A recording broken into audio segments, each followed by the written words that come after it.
안세영 선수가 6일 만에 입을 열었어요. 한번 보시겠습니다.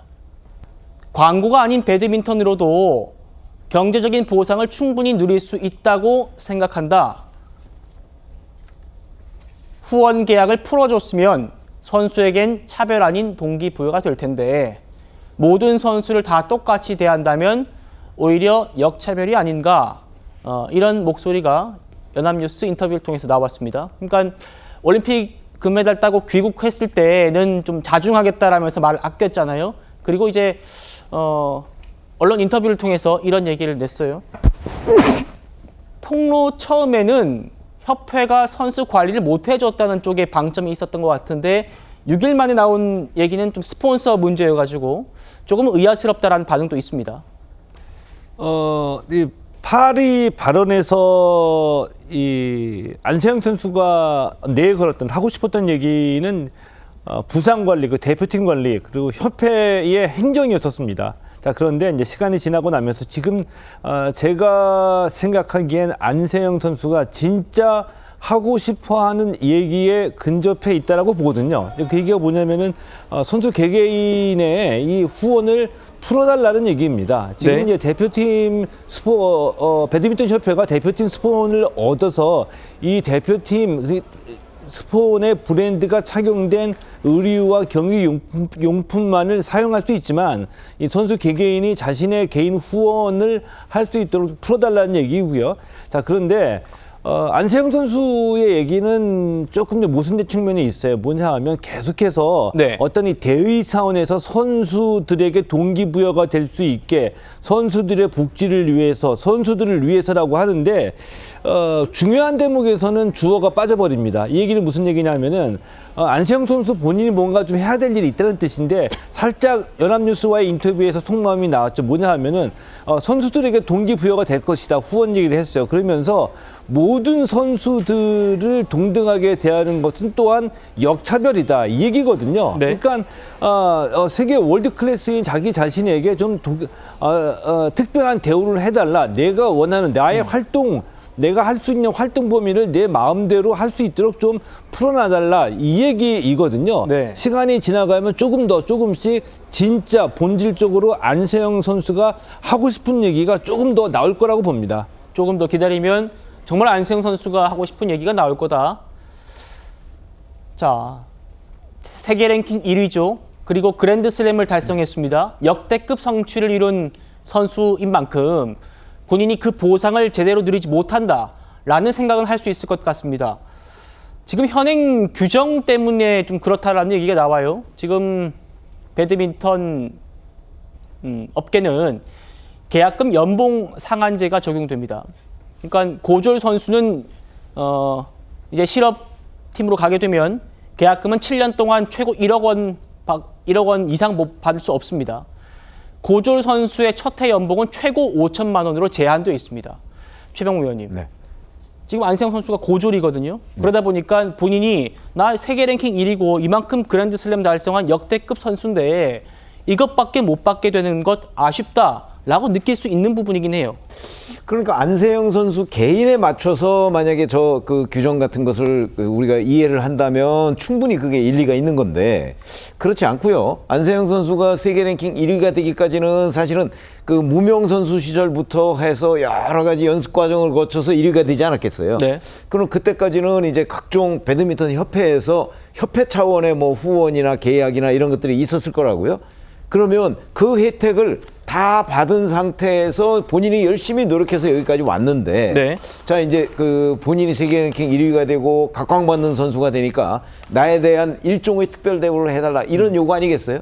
그래서 저거는 굉장히 좀 어려운 여러 가지 그 어떤 뭐 구조적인 문제가 좀 있는 것으로 보여요. 네. 그러니까 그렇게 되면 지금 이제 자라나는 일종의 무명 선수라고 할 수 있는 그 선수들에 대한 보호 뭐 이런 것까지도 배드민턴 협회에서는 생각하지 않을 수가 없을 거거든요. 네. 그래서 이제 지금 뭐 그 다소 그 세계 랭킹 1위한테는 역차별이라는 느낌을 가질 수밖에 없게 되겠지만 네.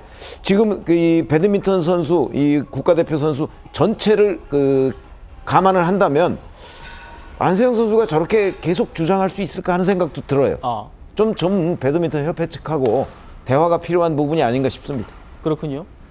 자, 지금 최 의원님 말씀을 조금 더 제가 설명을 드려볼게요. 그러니까 언뜻 보면 방금 그 상한제 같은 경우는 좀 불합리하다라고 볼 수도 있을 텐데 협회가 그걸 유지하는 속사정도 있습니다. 배드민턴은요, 아시는 것처럼 프로스포츠가 아닙니다. 실업팀으로 운영되고 있는데 전체 실업팀의 선수가 300명 정도 된대요. 그러니까 이 300명 정도가 배드민턴을 직업으로 실업팀에서 선수 생활을 이어가는 겁니다. 그런데 비인기 종목이다 보니까 많은 기업에서 투자를 하지 않으려고 한다는 거예요.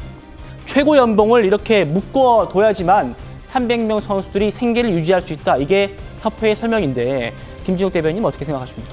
저는 이 문제를 보면서 그 다른 생각을 좀 하게 됐어요. 뭐냐면 지금 이 문제를 가지고 우리 사회에서 세대 간의 갈등처럼 각 세대가 이 생각하는 것들이 다르더라고요. 제 주위에 있는 분들한테 말씀을 들어봐도 그렇던데 이게 이제 이 MZ 소위 말하는 MZ 세대들이 얘기하는 이 공정함의 가치에 대한 이 기준점이 달라졌다. 왜냐하면 지금 MZ 세대들은 본인들이 노력한 만큼 그 보상을 정당하게 받는 것이 당연하다고 생각하는 사람들이에요. 네. 그런데 지금 전체 파일을 가지고 일부를 나눠 먹는 것이 맞다라고 얘기하는 것은 기성세대의 논법이다 이렇게 보는 것이거든요. 네. 그래서 지금 또 이 MZ 세대들은 안세영 선수가 우리들의 우리가 느끼는 그런 부당함을 대신 맞서서 싸워주고 있다 이렇게 좀 느끼는 측면도 있다. 이런 측면을 보면 지금 그 협회가 앞으로 고민해야 될 방향이 좀 나와 있는 것 같고요. 네. 또 하나는 지금 안세영 선수가 어떤 이 후원 계약이라든지 이런 부분을 얘기하잖아요. 이번에도 안세영 선수가 신발이 본인에게는 굉장히 불편했던 그런 애로점을 토로했는데 네. 결국은 그것이 왜 그랬냐 하면은 하나의 브랜드가 후원 계약을 전속으로 하다 보니까 다른 신발이라든지 다른 라켓이라든지 경기 용품을 쓸 수 없는 그런 상황이지 않습니까? 그런데 이런 것들은 경기력에 굉장히 밀접하게 영향을 주는 것들인데 네. 이런 것들을 단 하나의 브랜드만 그리고 본인이 원하지 않아도 써야 되는 이런 것들은 불합리함이 있을 수 있다라는 걸 지금 지적하는 것이거든요. 그러니까 이번 그 안세영 선수의 지적이 아무래도 앞으로 배드민턴 협회가 향후 배드민턴계의 이 상황들을 수습해 가는 과정 속에서 크게 고민해야 할 단초를 던졌다라는 그렇군요. 측면에서는 굉장히 의미가 있는 지적이다라고 보여집니다. 예, 다른 의견까지 좀 살펴봤습니다. 지금 연맹이 안세영 선수가 지적한 그 신인 연봉 그리고 계약금 상한제를 일정 부분 풀겠다라고 지금 뭐 절충안을 좀 내놓고 협의를 좀 하는 것 같습니다. 이 문제는 좀 이렇게 정리될 것 같고요. 안세영 선수가 요구한 두 번째가 있죠. 아까 연합뉴스와 인터뷰에도 잠깐 나왔는데 협회가 선수 개인의 스폰서 계약을 막지 말고 풀어달라. 이게 지금 두 번째 요구입니다. 그러니까 협회는 일괄적으로 한 기업하고 스폰서십을 체결하고요. 그 총 예산 아래에서 선수들 그리고 유망주의 운동을 지원하고 있는 상황인데 최동원 평론가님 어떻게 좀 이 상황 바라보십니까? 현재 이 안세영 선수의 요구와 똑같은 요구 조건을 가지고 우리 그 윙크 왕자 있었죠. 이 이용대 선수도 협회와 갈등을 빚다가 결국은 이제 포기를 했거든요.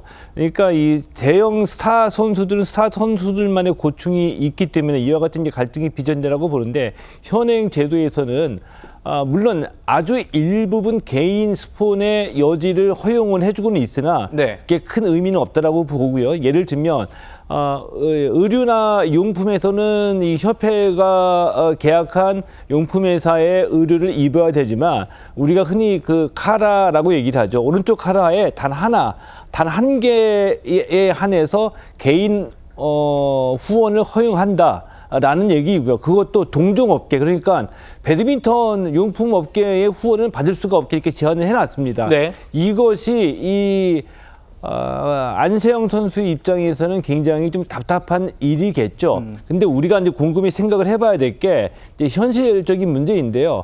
배드민턴 일단 비인기 종목입니다. 네. 만약에 이 배드민턴 대표팀을 후원하는 기업의 입장에서 지금 대표팀에서 안세영이 빠져버리면 안세영이 없는 대표팀이라고 한다면 후원 금액 엄청나게 줄어듭니다. 대표팀을 후원하기 위해서 기업 마케팅의 브랜드 상승 효과가 있는 것이 아니라 안세영을 후원하기 위해서 대표팀을 후원하는 거거든요. 이것은 이전에 그 이용대 선수와도 똑같은 그 효과였었는데요. 때문에 이 배드민턴 협회에서는 안세영 선수를 놓치기 싫은 거죠. 예. 근데 안세영 선수는 이게 굉장히 불편한 거고요. 때문에 이런 문제를 풀어가면서 선수도 살고 배드민턴 협회도 살아갈 수 있는 중요한 이 지점을 찾아야 되는 거고요. 예를 들면 안세영 선수 입장에서 보면은 앞서 보신 대로 연봉이 5천만 원부터 출발하고요. 인상률이 7%밖에 되지는 않기 때문에 굉장히 저연봉에 시달리는 것 같습니다. 그런데 네. 수입은 의외로 큽니다. 이 지금 4년 차인데 지금까지 상금으로 받은 금액만 한 20억 원 정도가 되거든요. 그러니까 이 그 큰 아주 그 저연봉에 시달리는 스타 선수라는 이미지에서는 좀 우리가 벗어나야 될 필요가 있겠고요. 또 하나는 뭐냐 하면은 안세영 선수처럼 유명하지 않은 일반의 실업 배드민턴 선수 5천만 원부터 출발해가지고 3, 4년 차 정도가 되면은 포상금과 각종 대회 출전 수단 등을 합쳐서 예. 한 1억 원 정도의 평균적인 수입을 올리고 있습니다.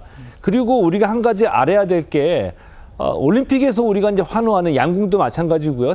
올림픽에서 메달을 가져오는 종목은 대부분 다 비인기 종목이잖아요. 이 비인기 종목을 어느 곳에서 어떤 팀에서 육성하고 발전시키고 있느냐. 올림픽 메달의 한 60% 정도가 지자체 팀에서 운영하고 있습니다. 네. 지자체 팀에서 운동하고 있는 선수들이 올림픽 메달의 한 60%를 가지고 있는데 이 지자체 팀들은 기업팀과 같이 연봉을 계속 연봉 경쟁하면서 선수들을 데리고 오기가 힘들거든요. 그래서 연봉 상황을 풀어버리면 지자체 팀들이 붕괴하게 되는데 만약에 이런 사태가 현실이 돼버린다면 안세영 정도의 선수는 물론 운동을 계속할 수는 있겠지만 그의 동료들은 대부분 직장을 잃게 되는 결과가 나올 수도 있습니다.